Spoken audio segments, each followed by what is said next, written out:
Journal de Pierre Loti, année 1881. Samedi 1er janvier. Nous nous éveillons longtemps avant jour, Pierre et moi, à Toulon. C'est ce Shamrock, ce départ pour la Cochinchine, qui jette sa tristesse sur ce matin du premier jour de l'année et nous serre le cœur au réveil. Il fait encore nuit, nous sommes sur le quai, à la recherche de l'embarcation qui doit conduire Pierre à bord du Shamrock, rôdant au milieu des tartanes, au milieu des bateliers mal éveillés et des matelots ivres qui ont fait réveillon et se sont couchés sur les pierres. Il souffle un vilain vent d'hiver. Le temps est gris et triste, le jour tarde à paraître. Vers 7 heures s'en va la tartane qui emmène Pierre à son bord. À 9 heures, je suis à bord du Friedland. Tous les seconds maîtres de manœuvre du bord sont appelés à tour de rôle dans ma chambre. À tout prix, je veux faire permuter Pierre. Ce Shamrock est un mauvais bateau à ce qu'on dit, et c'est moi qui suis cause qu'il est là-dessus, et cette Cochinchine me fait peur. Enfin, en voici un second maître, le dernier appelé, qui, pour 200 francs, consent à permuter à partir à sa place. Je vais à bord du Shamrock le soir, le commandant de ce bateau vieillard épais et entêté finit, après bien des difficultés, par signer la permutation. C'est un premier point obtenu. Dimanche 2 janvier.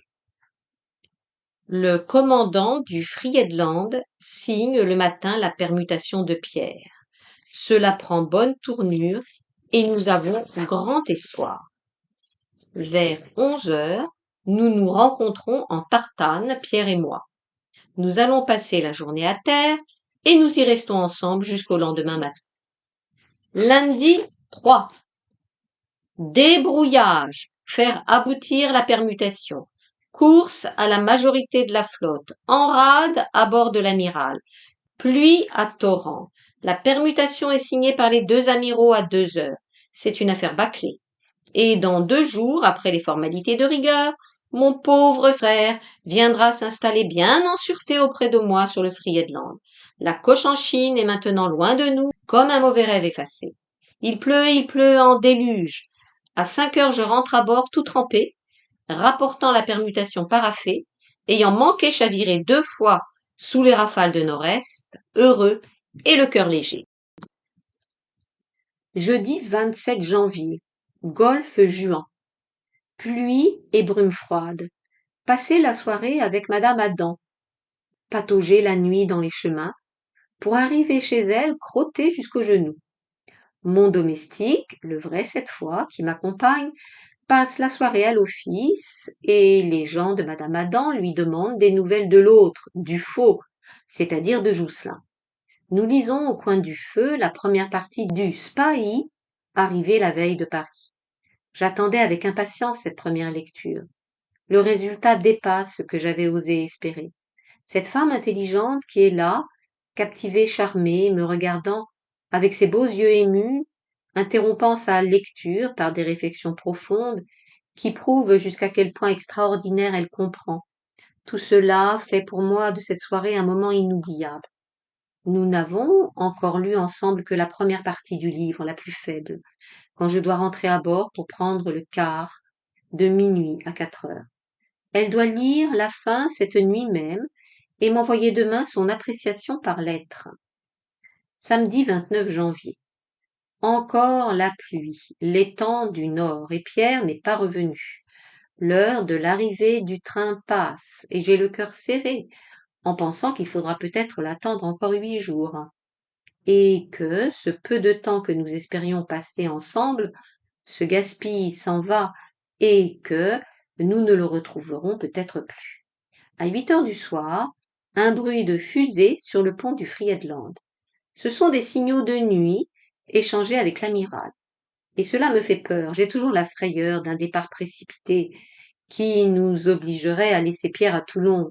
Ces signaux de nuit présagent du nouveau. Se disposer à appareiller à la vapeur. Nous partirons demain matin au petit jour. Heureusement, c'est pour Toulon d'abord. Mais après, Où irons-nous? Dimanche 30. Appareillé dès le matin. Arrivé à Toulon le soir à 4 heures. Je suis de service. Vite j'expédie mon pauvre domestique fidèle à bord du Marengo me chercher Pierre. Pierre arrive à bord à 7 heures. Le bateau est sans dessus-dessous, tout le monde dans l'attente d'un ordre de départ précipité, on ne sait pour où, et Pierre en a encore pour 8 jours avant d'être libéré de cette affaire de témoignage. Nous passons notre soirée dans ma chambre, où Pierre est heureux de se retrouver, causant au hasard de toute espèce de choses, et écoutant les bruits du dehors, l'esprit tendu vers ces signaux de nuit qui peuvent nous apporter l'ordre de partir. Cette pensée que je pourrais m'en aller et lui rester nous serre le cœur à tous deux. 11 heures. Aucun ordre encore, l'espoir nous revient. Pierre passera la nuit à bord et couchera dans son hamac du Friedland, qui porte encore son numéro et qu'on lui a conservé. Comme j'ai cette nuit le quart de minuit à 4 heures, il me dit bonsoir et je me couche pour essayer de dormir un moment. À peine je commence à m'endormir, quand j'entends ouvrir la porte, c'est Pierre, qui revient en courant. Il me prend la main et dit d'une voix de désespoir: Frère, le Friedland part demain à 3 heures. L'ordre venait d'arriver, et on ne savait pour quel pays. Pierre s'assied près de mon lit, et nous restons là 1 heure, nous tenant par la main, ne sachant quelle combinaison, quels expédients imaginer pour qu'on ne nous sépare pas. C'est être trop malheureux, quand nous avions eu tant de peine à obtenir cet embarquement qui nous réunissait. Lundi 31. À minuit, quand je me lève pour le quart, nous avons imaginé une espèce de plan. J'irai demain matin avec lui de bonne heure, faire des démarches impossibles auprès d'un tas de gens, je n'ai guère d'espoir. J'envoie Pierre se coucher, le quart de minuit à 4 heures est triste et interminable. On prend les dispositions d'appareillage. À 4 heures, je commence à faire ma toilette, raser, laver, habiller, pour descendre à terre dès qu'il fera jour et aller intercéder auprès des grands chefs. Et puis je m'étends tout habillée sur mon lit pour essayer de dormir, en attendant que le soleil se lève. Un peu avant le jour, Pierre vient m'éveiller, comme c'était convenu. Nous descendons à terre ensemble, et alors commence cette soirée, si fatigante et si compliquée de démarche dont nous avons fait le plan cette nuit. Attendre d'abord le commandant du Friedland sur le quai, aller dans l'arsenal intercéder auprès du commandant du Marengo, et puis auprès du chef d'état-major du Colbert, etc. Tout ce monde est très gracieux, très bien disposé pour nous. À 11 heures, notre affaire paraît aux 3/4 réussie, et nous sommes pleins d'espoir. Tout ne dépend plus que d'un vieux capitaine de frégate, rapporteur au conseil de guerre, qui pourra, s'il le veut, faire signer à Pierre sa déposition et le laisser libre. Et nous allons trouver ce vieux dans son bureau. Celui-là refuse tout net. Je prie, supplie ce vieux, que j'ai une terrible envie de démolir à coups de pied. Rien ne fait sur cette tête vide de vieil abruti maritime. Dans son entêtement sénile, il a décidé que Pierre viendrait lui-même à l'audience et il tient à son idée avec son obstination stupide de vieillard gâteux. Et il n'y a rien à faire. Et on n'a pas le droit de l'aplatir contre le mur comme un vieil obstacle malsain. Et il faut en passer par là et tout est fini. Alors nous rentrons, mon pauvre Pierre et moi, dans notre chambre au Capharnaüm de la rue Bourbon. Nous nous asseyons bien fatigués l'un près de l'autre et l'envie de pleurer nous prend. Où va le Friedland? Pour combien de temps part-il? Que va-t-on faire de mon pauvre Pierre maintenant? Où l'embarquera-t-on après? Une idée nous vient encore. On pourrait peut-être obtenir qu'on ne le débarque pas du Friedland. Il resterait en subsistance sur le Marengo et on pourrait peut-être le faire revenir par les paquebots ou bien le reprendre au retour si nous revenons bientôt. Alors je repars pour aller vite en rade, seul cette fois, tâcher de débrouiller cela, et Pierre reste m'attendre au logis. Je vais au Friedland, au Colbert, je réussis. Et on me promet qu'on ne le débarquera pas et qu'il pourra revenir. Alors je vais à l'armoire de Pierre lui faire son sac, y mettant tout ce qu'il faut pour un mois à peu près, heureux de garder le reste de ses pauvres petites affaires. Il me semble au moins comme cela qu'il n'est pas parti pour tout à fait et qu'il pourra revenir. Il est midi, quand je reviens le trouver à terre, lui porter cette demi-bonne nouvelle. Je croise en route le canot qui amène à bord madame Jousselin. Sur le quai, il y a madame Hanner et madame Frappier qui viennent d'arriver tout éplorées et qui attendent leur mari pour leur dire adieu. Encore une heure à passer avec Pierre. Nous n'avons pensé à déjeuner ni l'un ni l'autre. Nous n'avons pas dormi de la nuit. Et ce train de solliciteurs que nous avons mené toute la matinée nous a donné mal de tête. Plus rien à faire maintenant qu'à nous promener pour nous reposer pendant cette heure qui nous reste. Il fait un temps extraordinaire, beau et chaud comme en mai. C'est ainsi que devait tourner cet embarquement sur le Friedland, qui nous avait rendus si heureux l'un et l'autre. Et c'est ainsi que tourne généralement toute chose. À 1 heure, Pierre vient me conduire au quai et me dire adieu au dernier canot qui part pour le Friedland. Ce beau soleil égaye tout, même les départs. Pierre restera sur le quai tout le jour, pour le cas où on nous donnerait contre-ordre et où je pourrais revenir à terre. À bord, je trouve dans ma chambre toutes ces pauvres affaires que j'ai éparpillées pour faire son sac. Je les range avec soin, content de les voir encore là. Les heures de l'après-midi s'en vont lentement l'une après l'autre, et nous attendons des ordres définitifs qui n'arrivent pas. On espère encore rester. Vers 8 heures du soir enfin, ordre d'allumer les feux. Nous appareillons de nuit, sans savoir pour quel pays. En mer, on nous apprend que c'est pour Tunis. 3 heures du soir, italique. Mon bon frère, je pense que je pourrais t'envoyer encore cette lettre par le dernier batelier qui quittera le bord. J'ai envie de pleurer, frère, quand je pense que tu es là à m'attendre sur le quai. Je vois bien que nous ne pourrons plus aller à terre. Il n'y a pas d'ordre encore pourtant, les feux ne sont pas allumés, mais je crois bien que nous partirons. Rentre à bord du Marengo, mon beau-frère, si aucun canot du Friedland ne vient avant 7 heures, c'est que nous serons partis. Je viens d'écrire pour toi au commissaire d'escadre, et puis à Corard du Colbert et à Melchior du Marengo. Tu iras les trouver de ma part et je suis bien sûre qu'ils feront tout ce qu'ils pourront. Je viens de recevoir ta bonne petite lettre que tu m'avais adressée au golfe Juan. Tu peux être tranquille, frère, pour les choses qui ont des figures de perruches de France. Note. Flambeau en forme de hibou. Note de Lottie dans Mon frère Yves. Reprise. Pour les choses qui ont des figures des perruches de France, comme tu dis. Je t'en trouverai, même si je ne pouvais pas retourner au golfe. D'abord, je vais en avoir 2 dans ma chambre de Rosporden. Je toucherai ton argent, comme tu m'as demandé, et j'enverrai ce que tu m'as dit à Rosporden. Sois tranquille. Je suivrai bien toutes tes recommandations. Adieu, mon frère chéri, je t'embrasse bien fort, avec l'envie de pleurer. Ton frère Julien. Je t'ai trouvé une pipe allemande, comme tu m'avais demandé. Tunis, vendredi 4 février, plus 4 jours. Encore ce soleil d'Afrique, qui est pour moi incomparable. Le Friedland arrivé hier matin à Tunis. Un beau temps chaud. Les palais du bey se reflètent dans l'eau bleue. Ce ciel et ce soleil me charment encore malgré tout, comme autrefois, comme toujours. C'est Pierre qui me manque. Lundi 7 février, Tunis.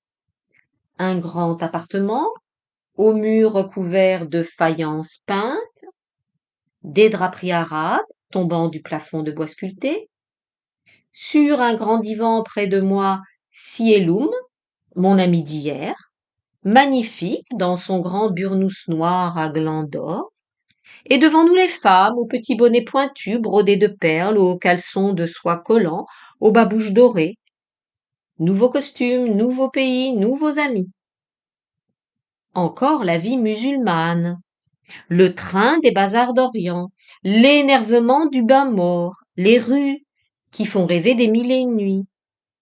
Un quartier juif, pareil à celui de Stamboul, et qui me rappelle le noir Balata, par où il fallait passer pour aller à Ayoub. Et les petits cafés où l'on s'assied les jambes croisées. Et quelques vieux Turcs, le dernier de Tunis, qui n'en peuvent croire leurs oreilles d'entendre un roumi de France leur parler la langue de Tchengiz. Note, la langue de Gengis Khan, donc, comme au temps d'Asiadé, le turc. Reprise, qui n'en peuvent croire leurs oreilles d'entendre un roumi de France leur parler la langue de Tchengiz, réunis autour de moi pour me faire causer du sultan de Stamboul. Et les Arabes, étonnés, faisant cercle par derrière. Tout cela m'amuse et me charme encore. Hier au soir, quel bruit et quels enfantillages dans les rues de la Casbah, jusqu'au milieu de la nuit. Et quel métier à se faire assommer. Circuler, précédé de 4 musiciens jouant de la guitare et de la derbouka, circuler partout, aux lanternes, comme des gens faisant une retraite au flambeau.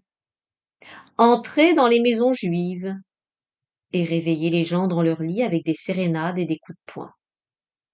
Il y en a qui sont assez débonnaires pour nous faire asseoir et nous offrir du café.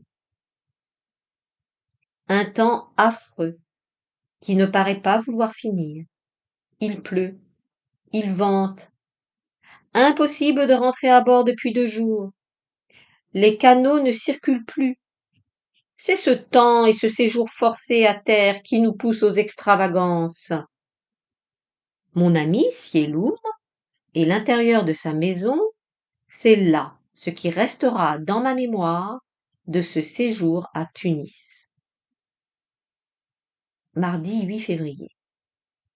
Nous revenons à la Goulette le matin, voir si le temps s'est calmé.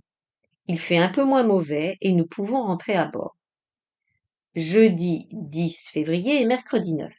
Ordre de départ pour la France, puis changement, contre-ordre, incertitude, mauvaise journée. Avec cela, le temps plus affreux que jamais, vraie tempête. Le Friedland sous pression. Canot en perdition. À Tunis, on tire le canon toute la matinée. C'est le Mouloud, la grande fête de la naissance du prophète, et je devais y assister dans la mosquée en costume turc. Vers le soir, le temps s'apaise, on voit de loin Tunis illuminée. La mer est trop grosse encore pour songer à aller à terre. Par dépêche du ministère, notre départ est à peu près fixé à demain matin. Je regretterai le Mouloud. Vendredi 11 février. En effet, nous partons dès le matin par un beau temps pur. Le vent et la mer se sont calmés dans la nuit. Il y a dans la baie de Tunis des teintes matinales admirables. Nous partons bien pour France. Et dans une dizaine de jours, j'aurai sans doute Pierre avec moi. Seulement, nous prenons le chemin des écoliers. Nous passons par Beaune et Alger, où nous nous arrêterons à peine, juste le temps de dire bonjour en passant aux amis arabes du printemps dernier. En doublant Carthage, le vent recommence à souffler. Le temps s'embrouille. L'après-midi, il est encore redevenu affreux. Grosse mer et vent debout. Samedi 12. Quart de minuit à 4 heures du matin. Très grosse mer. Mauvais temps. Vers 3 heures, nous mouillons dans la baie de Beaune, à l'abri sous le fort génois, à très grande distance de la ville. Dimanche 13 février. Il vente comme de plus belle, vraie tempête. Le commandant refuse de mettre un canot à la mer pour nous porter à Beaune voir les amis arabes. Vers midi pourtant, la mer s'étant un peu calmée, lui-même se décide à aller faire sa visite officielle au général en canot à vapeur et me donne passage à condition que je revienne avec lui. Pendant 1 heure et demie environ, nous sommes ballottés par une mer impossible. À la fin, nous mettons le pied sur le quai de Beaune, où le commandant m'accorde 3/4 d'heure à passer seulement le temps de ses visites. Je pars en courant pour la Casbah. Dans le café de Ben Ali, qui était l'an dernier notre lieu de réunion, il n'y a personne qu'un vieil arabe qui dort dans un coin. Impossible de le réveiller, même en le secouant. Je vais repartir pour chercher ailleurs quand arrive Ben Ali, qui m'a vu passer. Il m'apprend que ce n'est plus lui qui tient ce café mort. Il l'a cédé à ce vieux qui dort toujours ainsi. C'est pourquoi la bande de nos amis a délaissé l'établissement. Il va me conduire dans un nouvel endroit qu'ils ont adopté. La porte de ce nouveau café, qui paraît avoir 2 ou 3 siècles, est encore ornée de grands drapeaux à croissants de cuivre aux couleurs de Mahomet, en l'honneur du Mouloud. Les amis sont là-dedans, les jambes croisées sur des nattes. Voici d'abord la jolie figure d'Ibrahim qui vient à moi en levant les bras au ciel et faisant Bismillah, et puis Mohamed, et puis le Marocain El Hadj Ahmed, le parent d'Abd el-Kader qui me salue en turc. On part en courant chercher Salah Moussa et les autres. Voilà toute la bande au complet. Me faisant grand accueil, de grandes démonstrations affectueuses. Ils sont tous dans des costumes magnifiques et je leur dis « Pourquoi êtes-vous si beaux ?» Je ne pouvais pas mieux tomber, répondent-ils. Il y a ce soir grande fête religieuse aux marabouts d'un de leurs ancêtres, là-bas sur la route d'Hippone. Il y aura couscous monstre, et de la musique et des danses toute la nuit. On fera tapage d'enfer. Justement, les voitures et les chevaux sont là, parés. On va vite m'habiller en arabe à cause du public et nous allons partir.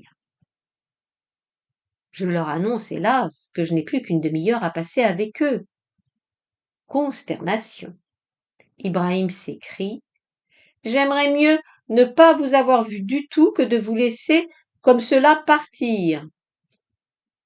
Tant pis, on vous gardera tout de même. » Alors, Salah Moussa lui représente qu'il n'a pas le sens commun, que la seule chose raisonnable est de me servir au plus vite le café et des cigarettes, et d'aller me reconduire tous ensemble à mon canot. Encore 20 minutes. Fait à la hâte 2 ou 3 courses d'ambone tous ensemble. Le Marocain El Hadj Ahmed est essoufflé et ne peut plus suivre. Il y a un vent glacial qui s'engouffre dans ces rues de Beaune et nous sommes gelés. Cherchez le frère de Marie R. Note sans doute Marie Roberti, qu'il est impossible de trouver. Couru chez les petits marchands d'étoffes précieuses, acheté un morceau d'une certaine étoffe rouge et or, pareille à celle prise l'an dernier, du goût d'Ibrahim. Puis nous redescendons au quai où je fais mes adieux à grand regret. La fête de cette nuit me tentait bien et je la manque, comme j'ai manqué le Mouloud à Tunis et tant d'autres choses ailleurs. Monter en canot avec le commandant, 2 heures de traversée vent debout cette fois, et une mer terrible. Nous arrivons au Friedland avec notre canot plein d'eau et aussi trempés nous-mêmes que si nous étions tombés à la mer.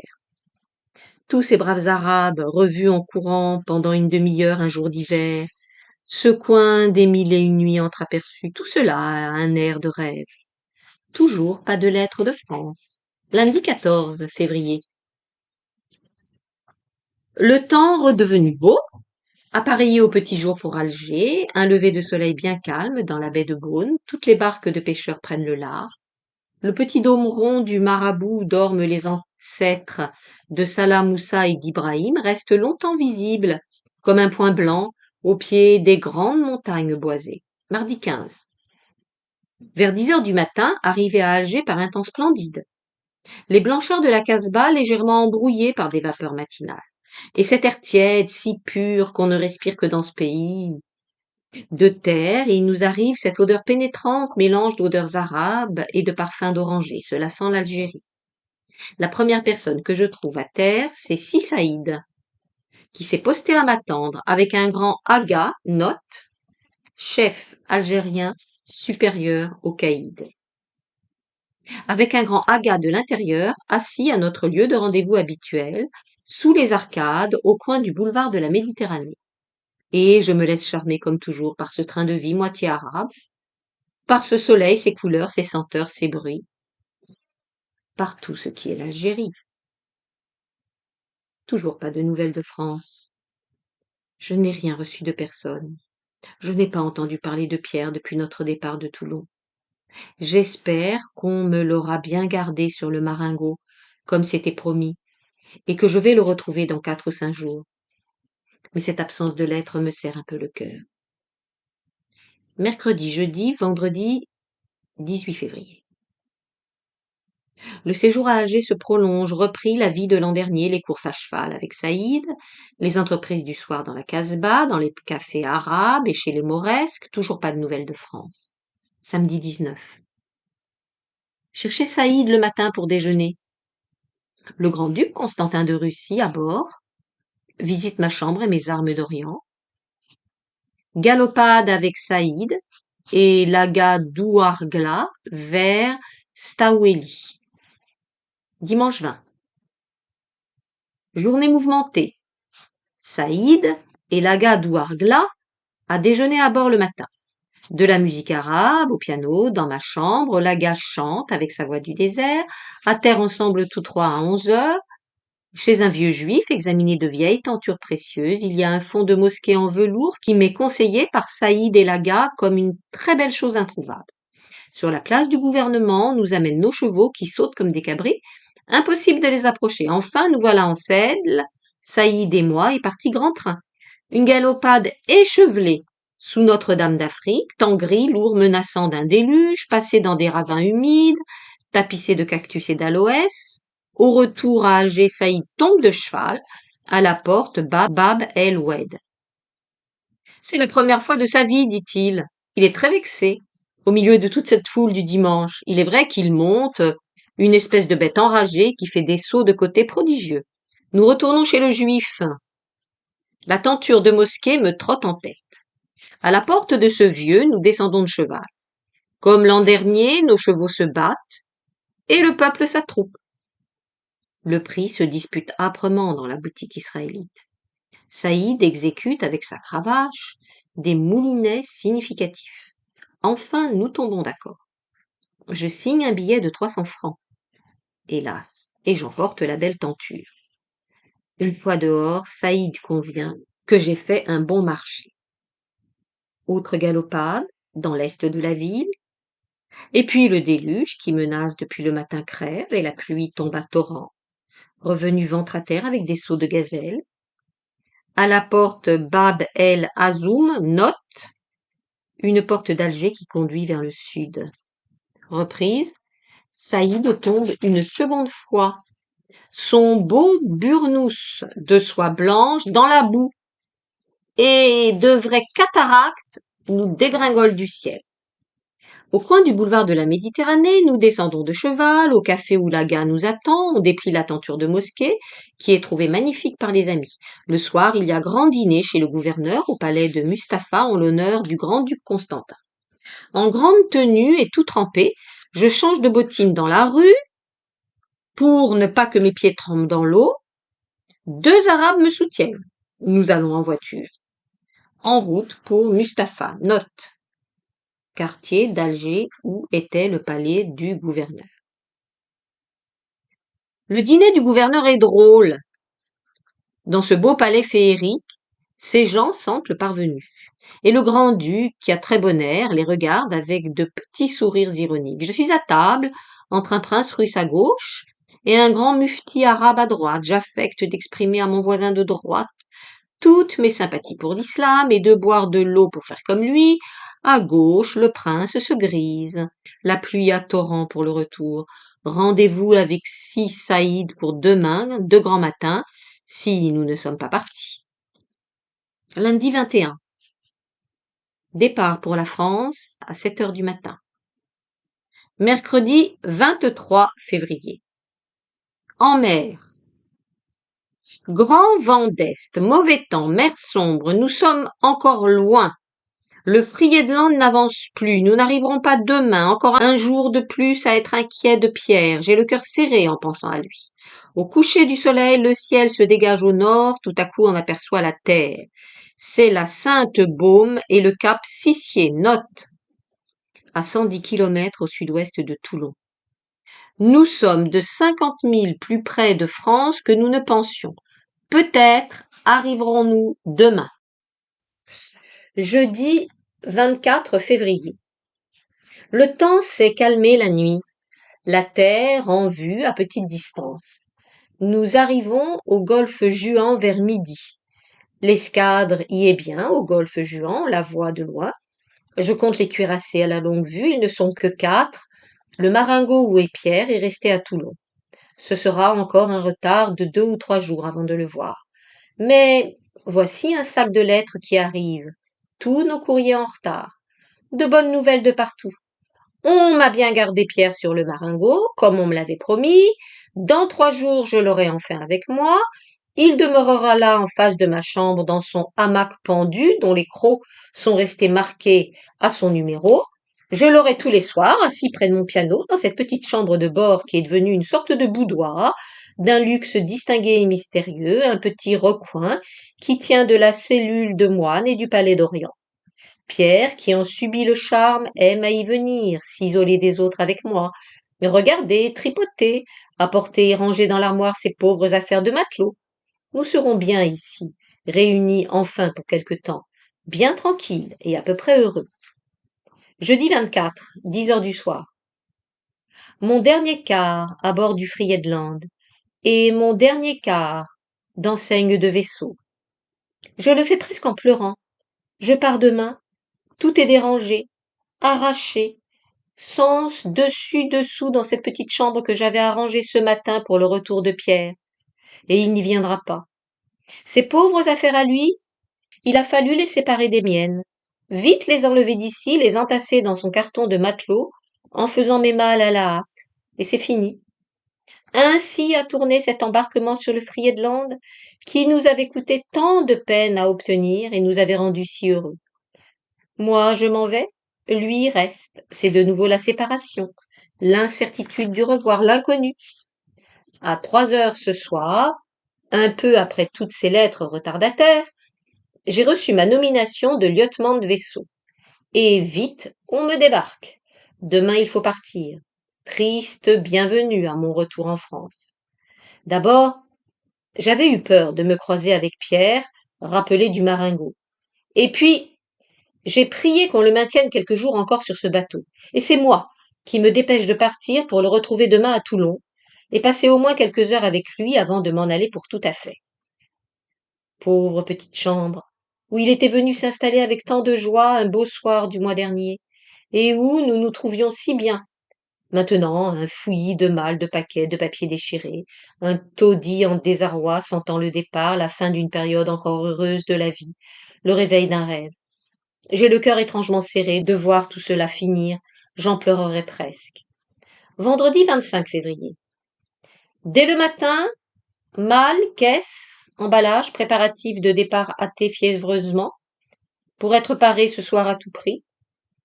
À 11 heures à bord du Colbert, visite au vieil amiral à figure de fer. Son visage impassible s'éclaire d'un bon sourire ému. Il me rappelle mon temps d'élève, où je l'avais pour commandant, et termine en me priant de lui envoyer le mariage de Lottie. À 2 heures, tous mes colis, tous mes papiers sont parés. Je fais le tour du bord, serrant la main à tous ceux, officiers ou matelots qui étaient mes amis, et puis je quitte le Friedland.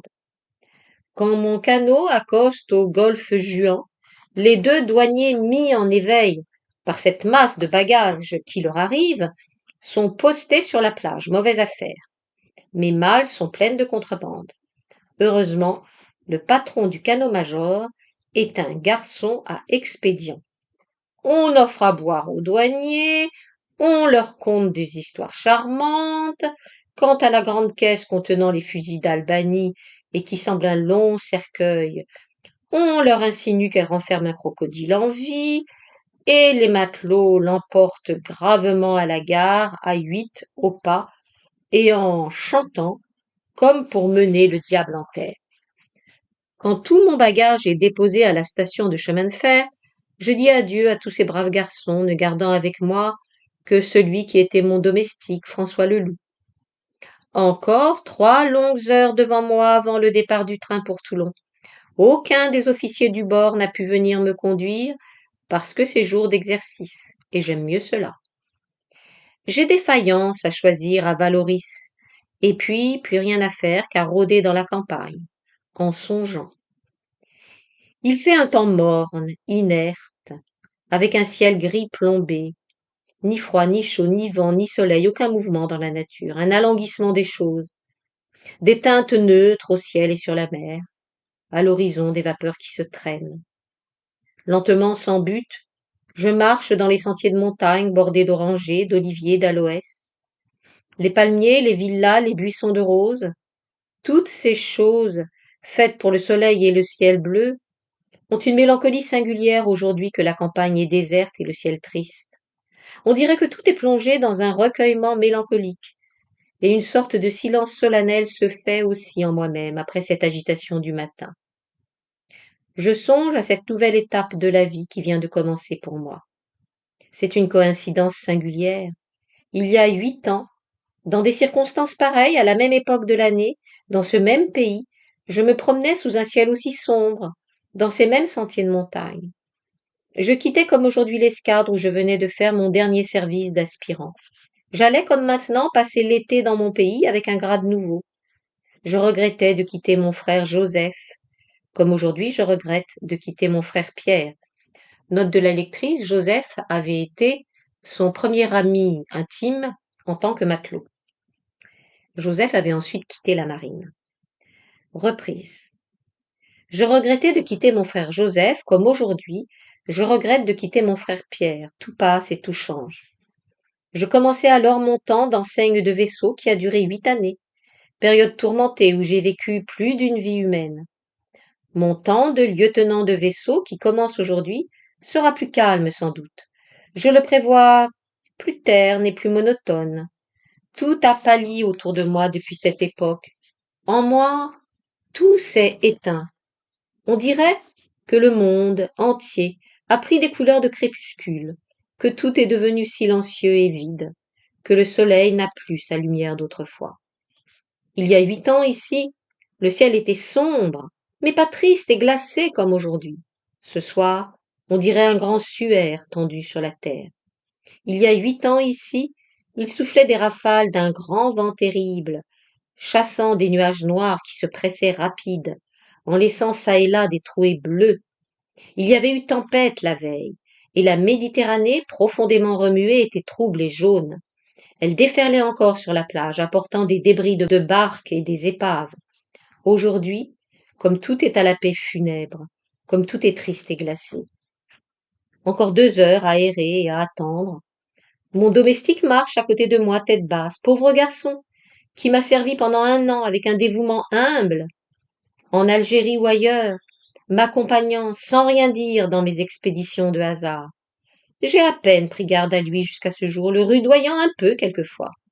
Aujourd'hui, je suis pris d'une sorte d'attendrissement en le voyant si triste de me quitter, en voyant l'air ému avec lequel il me regarde. Je lui parle autrement qu'à bord.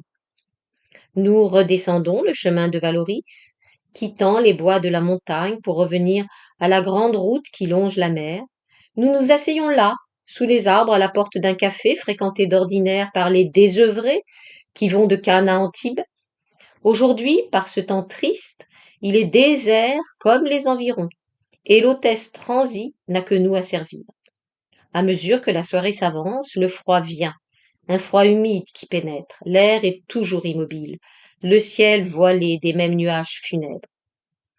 Toute cette verdure, tout cet appareil de l'été, toutes ces fleurs surprennent sous ce ciel d'hiver. C'est particulier à ce climat, ces surprises de l'hiver, qui est là tout près derrière les montagnes et qui vient de temps en temps jeter tout à coup son grand voile de mort sur ce pays du soleil. La verdure intense des orangers semble plus verte encore sous le ciel gris. Les fleurs odorantes semblent plus blanches. Dans les haies et les buissons, Les roses rouges se penchent avec des airs mourants. Au loin, les Alpes neigeuses se couvrent de plus en plus d'épais nuages sombres, s'éteignent et s'effacent. La nuit tombe, vraie nuit de février, pâle et lugubre. Je regarde au loin la Méditerranée terne et immobile comme un lac d'étain sur lequel là-bas l'escadre est posée. À cette heure de transition de ma vie, je songe au passé et à l'avenir. Ce crépuscule d'hiver embaumé d'orangers, cette nuit froide qui tombe sous ces beaux arbres verts comme en juin, tout cela est d'une mélancolie sombre et désolée. Et j'éprouve une impression indéfinissable, comme si cette journée marquait pour moi la dernière de ma jeunesse. À 5 heures, voici de Savignac qui vient me chercher. Il a pu quitter le Friedland après l'exercice du soir et m'emmène dîner dans une villa qu'il a louée avec sa femme et sa petite belle-sœur, mademoiselle de Balzac. Ils sont bien gentils tous trois. Leur dîner d'adieu est affectueux et cordial. Le feu flambe dans la cheminée, ce qui est extraordinaire au golfe Juan, et un peu de vie me revient au cœur. Après dîner, de Savignac vient me conduire à la station du chemin de fer qui est au bout de son jardin. Je lui serre la main, et au pauvre petit François Leloup, mon domestique, qui doit m'écrire et me laisse son adresse. Leloup François, chez son père Leloup, Mathurin, à Pleine Fougère, Manche. Et le train part.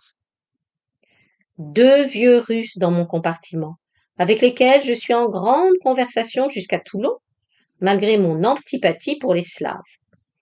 Ils ont fait le voyage de Provence en 1832 comme voyage de noces, l'année de leur mariage, et n'y étaient pas revenus depuis. À 10h30 à Toulon, à la gare, je trouve la bonne figure de Pierre, que j'ai prévenu le matin par dépêche. Nous nous acheminons vers le Capharnaüm, précédés d'un commissionnaire porteur d'une de nos malles, par les rues noires du vieux Toulon où tout dort, les garis, les gros rats d'égout, trottent sur les pavés gris, en familles nombreuses, et nous passent dans les jambes. Au Capharnaüm, nous réveillons le monde à grand-peine. Enfin, on nous ouvre, et nous voici dans notre chambre. Samedi 26 février. À peine avions-nous dormi, de bonne heure le matin, Pierre s'en retourne à bord de son maringot. Il ne reviendra que ce soir à 5 heures. Journée de course et de visite, je mets pour la première fois mes galons de lieutenant de vaisseau le soir pour l'arrivée de Pierre, pour lui faire plaisir. Il est le premier à me voir dans ma tenue nouvelle et m'embrasse bien fort pour les traîner. Jousselin, en permission de 24 heures à Toulon. Après dîner, je vais avec Pierre leur faire mes adieux, à sa femme et à lui. Dimanche 27. De grand matin, comme hier, Pierre s'ébouge, note, s'étire, terme charentais, et s'en va à son bord. La journée de dimanche s'annonce triste, ciel noir, mer noire, temps calme et froid. À 10 heures du matin, je prends un bateau de passage pour aller à bord du Maringo, demander qu'on me donne Pierre. On me le donne pour 2 jours, et je le ramène avec moi dans ma tartane. Lundi 28 février. J'ai encore Pierre pour toute la journée jusqu'à demain matin. C'est comme un petit congé qu'on nous aurait donné à passer ensemble avant de nous séparer. Des courses, des visites et un peu de pluie. Le temps file vite et je ne m'imagine pas que je m'en vais. Nous avons repris pension à notre restaurant de l'automne dernier, nos habitudes du Capharnaüm et nos grands manteaux d'hiver taillés sur le même modèle que Pierre appelle nos grandes peaux de chat à cause de leurs longs poils gris. Il fait froid, il vente. Nous nous arrangeons pour passer le plus gaiement possible ces dernières soirées et ne pas nous figurer qu'une longue séparation approche. Je cherche un expédient pour qu'on me donne Pierre encore pour 3 jours jusqu'à mon départ. Le soir à 10 heures au café, j'écris une belle lettre au commandant de Bénazet pour le lui demander. Pierre emporte la lettre à bord en s'en allant le lendemain matin. Cela réussira-t-il? Toulon, 1er mars. Italique, donc lettre. En travers, entre la date et mon cher Melchior. Italique. Réflexion faite, J'écris directement au commandant de Bénazet, mais vous seriez bien gentil si vous pouviez me faire dire par le canot-major si ma demande est accordée. Je compte sur une petite visite de vous. Julien Viau. Mon cher Melchior, italique, je vous avais écrit l'autre jour pour vous prier de vouloir bien demander une faveur de ma part au commandant de Bénazet. Ne voyant pas venir mon ami Lecor, je suis allé le demander moi-même au maringot. Et j'ai su là que vous étiez en permission depuis la veille. Je viens encore en solliciteur vous demander un nouveau petit service au même sujet. Je pars jeudi pour Rochefort, je voudrais bien avoir avec moi pour les derniers jours mon ami Lecor, que j'ai à peine eu le temps de voir sur le Friedland, après m'être donné tant de mal pour l'y faire embarquer. Vous serait-il possible de demander au commandant Bénazet de le laisser descendre ce soir mardi? Je le garderai avec moi mercredi et il reviendrait à bord jeudi dans l'après-midi après m'avoir conduit au chemin de fer. Je réponds absolument de lui et d'ailleurs, en cas de l'appareillage du maringot, on pourrait toujours promptement lui faire rallier le bord en me prévenant 38 rue de la République. Si vous ne pouvez vous charger de ma petite commission, ou si le commandant de Bénazet vous refusait, ce que je ne crois pas possible, voudriez-vous au moins être assez bon pour me le faire dire tout à l'heure par le canot-major de 11 heures? Je viendrai chercher votre réponse sur le quai à l'heure susdite. Si je n'ai rien de vous, je compterai sur mon ami Lecor pour ce soir.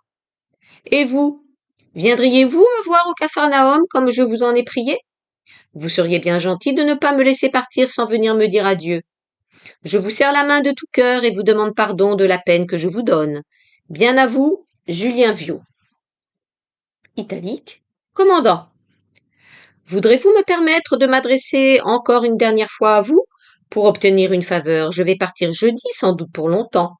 Et je serai heureux d'avoir un peu avec moi avant mon départ le second maître Lecor, qui est mon meilleur ami d'enfance. Note. Beau mensonge. Julien Viau et Pierre Lecor se sont connus en 1878. On est en février 1881. Si cela ne dérange pas le service du bord, j'oserais vous demander de le laisser descendre ce soir mardi. Je le garderai mercredi auprès de moi, il reviendrait à bord jeudi dans l'après-midi après m'avoir conduit au chemin de fer. Si ma demande ne peut être accordée, commandant, veuillez au moins me pardonner de m'être encore adressé directement à vous, et agréer avec mes remerciements l'expression de mon profond respect. Julien Viau, lieutenant de vaisseau. Mardi 1er mars, Toulon. Cela a réussi. On me donne Pierre jusqu'à mon départ. En rentrant au Capharnaüm après déjeuner, je le trouve déjà arrivé, installé à m'attendre. Courses, beaucoup de courses, visites. Pierre m'aide à faire mes malles, journée agitée, longue causerie du soir, les causeries de ceux qui vont se quitter, causeries et projets sur toute la vie. Nous allons au théâtre pour nous amuser un peu, voir jouer La mariée du Mardi Gras. Pierre se divertit surtout au dernier acte, en voyant reparaître la belle-mère de la mariée déguisée en pompier, et le fou rire nous prend. Mercredi 2 mars. Un temps radieux, méditerranéen, toute course finie, une grande promenade dans la montagne, nous asseyant dans les coins au soleil, parmi les aloès, d'où on domine de haut la Méditerranée bleue. Puis, dans un préau sous des oliviers où des paysans jouent aux boules. La nature est calme, la campagne sent bon, et mon pauvre Pierre si doux, si affectueux qu'il me semble qu'il ne m'a jamais tant aimé. Je suis triste de le quitter. Tristesse des transitions de la vie, des choses qui finissent. Et je songe à l'été qui va venir, à de longs mois de liberté qui vont venir, pendant lesquels je dois revoir tant de ceux que j'aime ou que j'ai aimés, revoir tant de lieux pleins de souvenirs, faire tant de choses, réaliser tant de projets. Jeudi 3 mars, réveil triste, c'est le dernier jour. Fini vite les préparatifs du départ le matin. À 11 heures tout est prêt et nous déjeunons. Beau temps, beau soleil. L'heure du départ arrive. En quittant cette chambre du Capharnaüm où j'ai écrit le Spahis en juin dernier, pendant les belles nuits d'été, je me retourne pour regarder derrière moi. À 3 heures, mon bon Pierre me conduit et m'embrasse à la gare.